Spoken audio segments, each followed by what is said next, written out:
친절한 시사, 시원한 통찰, 노영희의 출발 새 아침, 슬기로운 인터뷰.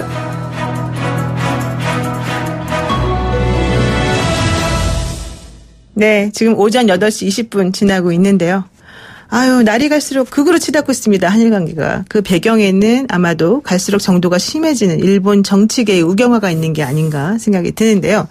그냥 우경화도 아니고 극우 집단 세력의 장기 집권, 이게 바로 문제다. 이런 문제점을 제기해 주시는 분이 계십니다. 왜 일본은 총리부터 상권 분립도 모르는 나라가 되었을까? 근본적인 이유를 한번 살펴보겠습니다. 하종문 한신대 일본학과 교수 모셨습니다. 안녕하세요. 안녕하십니까. 네. 지금 일본 정치계 상황을 먼저 좀 알아봐야 될 것 같습니다. 아베 신조 총리를 비롯한 일본 아베 내각이 어떤 극우 세력이라고 불리워지는 사람들로 지금 다 채워져 있다. 이런 얘기가 나오던데 맞습니까? 네. 사실은 정치가의 성향은 물론 보수 진보로 이렇게 나눌 수 있는데요. 네. 지금 현재 아베 내각의 강요의 구성원은 대략 전체 3분의 2 정도가 조금 이따 설명을 드리게 될 일본의 우익의 산실이라고 얘기되는 총사령탑인 일본 해위에 관련된 일을 하고 있습니다. 네. 그러니까 그런 면에서 보자면 일본 해위 내각이다 이렇게 불리는 이유도 있는 것이죠. 일본 해위라는 단체가 사실은 네. 60년대부터 있었던 단체 아닌가요? 근데 갑자기 요즘에 이렇게 부각이 되는 이유가 정확히 뭡니까? 60년대부터는 아니고 60년대부터 있었던 것은 이제 종교 우익들이 있었고요. 네. 요게 이제 70년대에 있었던 일본을 지키는 국민회의가 있고 그다음에 다시 80년대에 있었던 일본을 지키는 모임 이런 게 합쳐져서 예. 1997년에 만들어집니다. 그렇군요. 일본 회의가. 네. 그런데 지금 이렇게까지 모여져서 세력화돼서 한 게 바로 아베 내각이 장기 집권하면서일까요? 그러면? 그렇습니다. 사실은 1997년에 이게 만들어졌다라는 시기도 대단히 의미심장하고요. 네. 아베 수상이 그때 이제 정치에 입문한 초년생이었습니다. 그렇죠. 그러니까 초년생이던 아베 수상을 훈육해서 역사 수정주의 포함해서 우리가 아는 우경화의 기수로서 그리고 네. 일본을 이끄는 수상으로서 키워낸 사실은 산실이라고 할 수 있는 게 일본 회의. 그렇게 되는 일본 것이죠. 회의가 아베를 키운 거다. 그렇게 볼 수도 있습니다. 일본 회의의 영향력은 당연한 거다. 이런 생각을 해볼 수 있는데요. 아베 총리를 비롯한 극우 정치인들은 집안 부자 남다르다고 하더라고요. 맞아요. 아소다로 부총리도 집안이 상당하다는데 이 집안이 상당하다는 것의 의미가 정확히 뭡니까? 집안이 상당하다는 얘기는 이제 1차적으로는 세습 의원입니다. 아버지가 다 중의원 의원이었고 그것도 그냥 보통의 의원이 아니라 네. 그러니까 장관 정도 지는 굉장히 유력한 정치인이고요. 네. 거기서 더 올라가게 되면 집안 자체는 가령 아소타로 같은 경우에는 그러니까 조선인 강제동원으로도 악명이 높은 아소탄광 후쿠오카에 있습니다만 아소탄광의 창업주와 연결됩니다. 네. 그런 면에서는 재벌가의 자식이고요. 그러네요. 그다음에 아베 신조 같은 경우에는 외할아버지가 마찬가지로 한국에도 악명이 높은 키시노부스케라고 하는 A급 전범 용의자였습니다. 전범으로 소추된 건 아니에요. 그렇죠. 네. 키시노부스케의 외손자가 되고요. 그다음 키시노부스케의 양자로 갔습니다만 사토가 양자로 갔던 사토의 사건은 형제로서 일본에 처음으로 네. 수상이 되었던 집안입니다. 네. 그러니까 형제가 수상이 되었던 그 손자가 아베 신조라는 것이죠. 그러네요.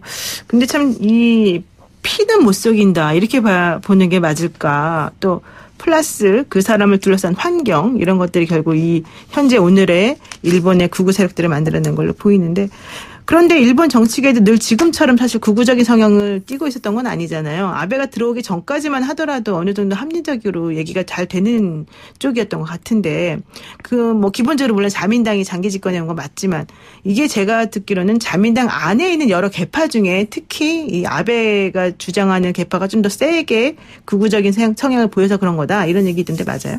네, 그 말씀도 일부는 맞습니다. 네.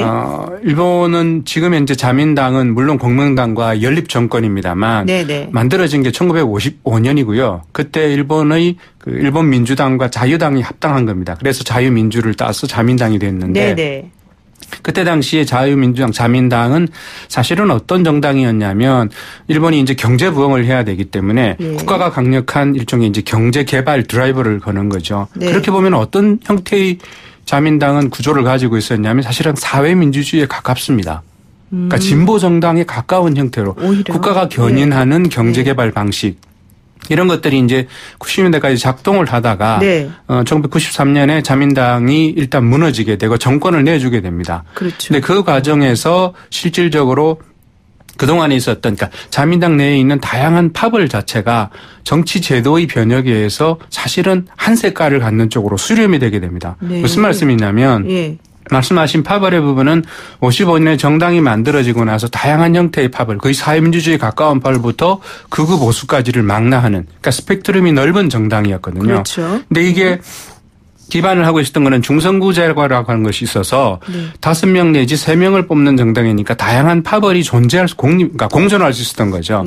근데 이게 1993년에 일본이 소선거구제 지금 현재 비례대표제로 바뀌면서 결국에는 수상이 가지고 있는 당 총재가 가지고 있는 공천권이 절대적인 권한을 행사하게 됩니다. 그렇게 되게 되면 파벌의 힘이 약해지게 되고 당 총재가 가지고 있는 당을 지배하는 힘, 이런 것들에서 결정적으로 흐름을 탄 것이 바로 아베 수상이다. 이렇게 보시면 될 것 같아요. 네. 그러니까 아베가 이렇게 극우적인 성향으로 빠지게 된 계기 같은 것들은 그럼 정확히 뭔데요? 아베가 가지고 있었던 부분은 물론 아베 수상은 가끔씩 얘기를 하는 게 외할아버지였던 기시노부스키의 무릎에 앉아서 그때 당시 이제 그 일본의 안보 협정을, 미국과의 안보 협정을 개정하는 것들을 하고 있었거든요. 네네. 그때 이미 헌법을 개정하고 싶은 게 외할아버지의 사실은 평생 소원이었는데 그거를 본인이 이어서 한다라는 얘기를 선거운동 유세할 때마다 자주 하곤 합니다. 그러니까 본인이 가지고 있는 거는 이른바 일본의 보수의 가장 핵심이라고 할 수 있는 기시노부스키의 할아버지의 유언을 본인이 손자가 이어서 간다라는 것이고요. 그러니까 그런 의미에서 출발부터 이미 보수화는 틀이 잡혀 있었는데 아시다시피 90년대 이후에 일본 전체 사회 환경이 바뀌게 되고 정치 경제가 어려워지게 되면서 애국주의 이런 것들이 커지게 됩니다. 내셔널리즘. 그러니까 이런 전체적인 사회의 보수화 무드와 맞춰서 아베 수상이 그런 것들을 더욱더 개헌으로 견인해 나가는, 그러니까 보수의 완전한 기대주로 성장하게 된 것이죠. 그런데 아베가 이렇게 장기 집권을 하게 된 것은 결국에는 물론 아베가 어느 정도 방향성을 보여주었는데 그 방향성이 국민들에게는 좋은 쪽으로 뭐 연결되었다. 그리고 특히 결과가 나왔다. 이것 때문이 아닐까 생각이 드는데. 그 점도 지적을 할 수가 있겠죠. 더더군다나 그러니까 정치 부분은 아닙니다만 경제적으로 아시다시피 그러니까 2012년에 아베 수상은 2기에 걸쳐서 하는데요. 네네. 2006년에 집권했을 때는 1년으로 끝이 났습니다. 그런 면에서는 굉장히 이제 쓴잔을 마시면서 절치부심하고 2012년에 재집권하면서 지금 일본 역사에서 두 번째로 오랜 수상을 하고 있는데요. 그렇죠. 근데 그랬을 때 제일 커다란 요인이 뭔가? 여기 사람들이 얘기하는 부분은 아베노믹스라고 하는. 그러니까 일본이 20년 이상의 장기 불황에서 그나마 기업에 조금 더 이렇게 그 활기가 돌게 만들고 사람들도 월급은 올라가지 않았지만 뭔가 좀 경제적으로 괜찮은 무드 이런 것들이 아베 수상을 지지하게 만드는 결정적인 요인이 되는 것이죠. 네, 아베노믹스 이제 좀 있으면은 오히려 버블 경제 비슷하게 나올 거다라는 걱정도 많이 있던데 이게 이제 현실화가 되기 전에 그러면 일본 아베가 이거를 해결하기 위해서 또 우리를 괴롭히는 이런 것도 좀 있을 수 있겠네요. 그 맥락하고는 어떨지 모르겠습니다만 실제로 아베노믹스 자체는 분명히 그 재정을 확장하면서 돈을 많이 뿌리면서 이른바 인플레를 만드는 작업은 성공을 했는데 경제 자체의 구조를 기억해서 성장의 동력을 만드는 작업은 여전히 지지부진합니다. 그렇죠. 그러면은 진짜 아베노믹스로 촉발된 여러 가지 경제적인 문제도 어떻게 풀려나갈지 좀 지켜봐야 될 것 같습니다. 근데 지금 여기서 가장 핵심은 그거 같아요. 아까 말씀하신 것 중에서 1990년대에 만들어졌던 이 일본 회의라고 하는, 즉 여러 집단이 이제 합쳐져 가지고 만들어지게 되니 일본 회의가 결국 아베를 떠받치고 있는 중심적인 힘이다라고 하셨는데, 그러면 이 일본 회의라고 하는 것의 본질을 우리가 판단해 보아야지만 현재 지금 아베의 행동이 이해가 될 것 같고 앞으로 방향성이 보일 것 같습니다. 좀 설명을 좀 해주시죠. 네. 일본 회의는 1997년에 만들어졌습니다. 97년에 왜 중요한 시기냐, 제가 혹시 기억하실지 모르겠는데 일본의 이른바 역사교과서를 왜곡하는 새 역사교과서를 만드는 모임, 새역모라는 모임이 만들어진 것도 97년입니다. 아, 그렇군요. 무슨 얘기냐면 냉전이 해체되고 나서 동아시아 상황에서는 결국 그 한국과 중국을 비롯해서 내셔널리즘이 발호할 것이다. 그럼 일본도 거기에 맞춰서 일본의 내셔널리즘을 강화하는 새로운 형태의 국민운동이 필요하다. 여기에 맞춰서 교과서 부분에서는 새 역모가 만들어지고 전체 보수운동을, 우익운동을 총괄하는 조직으로 만들어진 게 그 일본 회의거든요. 네. 근데 일본 회의는 성격을 두 가지로 분류할 수 있는데 하나는 종교 우익입니다. 일본에는 신도, 아시다시피 신도가 굉장히 강력한 힘을 가지고 있고 거기에 불교 종파라든지 이런 것들이 결합되면서 자금과 그다음에 지역에서의 일종의 이제 인적 동원에 대한 부분을 책임집니다. 그다음 또 하나 부분은 이른바 최고재판소 우리나라식으로 하면은 대법원장을 지낸 사람이 네. 2대 그 일본 회의의 그 대표가 되게 됩니다. 네. 무슨 얘기냐면 우리나라의 대법원장을 지낸 사람이 보수 우익의 단체에 회장이 된다라는 거죠. 얘기는 네. 그나마 일본의 파워 엘리트가 결집한 곳이 곧 일본회의라는 것이죠. 그런 면에서는 네. 자금력과 동원력과 그리고 명망을 가지고 있는 조직이 일본회의라고 볼 수 있고 그 일본회의가 사실은 아베를 비롯해서 뭐 여러 명 있었습니다만 최종적으로 낙점한 사람이 아베 신조 수상이다. 이렇게 볼 수 있는 것이죠. 그러니까 미국의 티파티 같은 그런. 훨씬 더 강력합니다. 훨씬 더 강력한. 일본회의는 일본에 47개 도도부위원이 있는데요. 거기에 전부 다 지부를 가지고 있습니다. 그리고 그 지부에 있는 이른바 이제 지역에 있는 지방의원들. 네. 전체를 거의 장악하고 있다고 해도 과언이 아니고요. 국회의원 중에서도 전체 한 260명 정도면은 전체 의원의 과반 정도 가까운 인원을 일본 회의에 간담회라는 형식으로 네트워크가 조직이 되어 있습니다. 네. 그러니까 중앙의 의회와 지방의회를 움직일 수 있는 유일한 조직이 바로 일본 의회라는 것이죠. 근데 그러면은 좀 이상해요. 왜냐하면 우리가 보기에 물론 어느 정도 이런 식의 힘이 국민들을 견인하는 역할을 할 수는 있겠지만 또 의식이 있거나 제대로 된 생각을 하는 사람이라고 한다면 이게 뭔가 이상하다라는 의문을 가질 법도 한데 지금 생각을 해보게 되면 일본 시민사회들은 그렇게까지 생각하지 않는 듯한 느낌이 들거든요. 그래서 저희가 지난번에 일본 변협회장 지내셨던 우스노미야 겐지 변호사와 인터뷰했을 때도 정부에 반대하는 목소리는 언론이 아예 다루지도 않고 또 일본 사람들은 그냥 순종적으로 아베가 말하면 다 그게 맞는가 보다라고 그냥 의문을 제기하지 않는다. 이게 바로 일본 회의라고 하는 것이 만들어낸 힘이다. 뭐 이런 식으로 얘기했거든요. 맞습니까? 네. 그 말씀을 하신 부분은 역시 이제 일본에 살고 계시니까 그런 것들을 피부 감각으로 느끼시는 것 같아요. 일본 회의가 가지고 있는 건 일본 회의는 전면에 나서지 않습니다. 그러니까 국회를 움직이고 지방의회를 자기들 마음대로 조정하는 것이거든요. 네. 그런 면에서는 일본에 관련된 서적이 나오기 시작한 게 2015년, 16년 정도입니다. 네. 즉 아베 수상이 이게 만만치 않다라고 생각이 되고 네. 이른바 개헌 자체도 거의 가시권 내에 들어왔다. 이렇게 위기감이 생기면서 일본에 대한 분석 책들이 막 나오기 시작했거든요. 예. 그러니까 그전에 일본에 있는 힘은 있었지만 전면에 드러나지 않은 조직이었다면 사실상 아베 수상이 중참위원회에서 3분의 1을 접근을 하게 되면 개헌이 거의 이제 현실적으로 발의가 가능합니다. 예. 그러면은 국민운동을 조직해야 되니까 일본회의도 전면에 나서기 시작하면서 당연히 이제 이른바 우리가 말하는 진보적인 양심적인 세력 쪽에서도 이게 뭔지 예. 분석을 하기 시작한 거죠.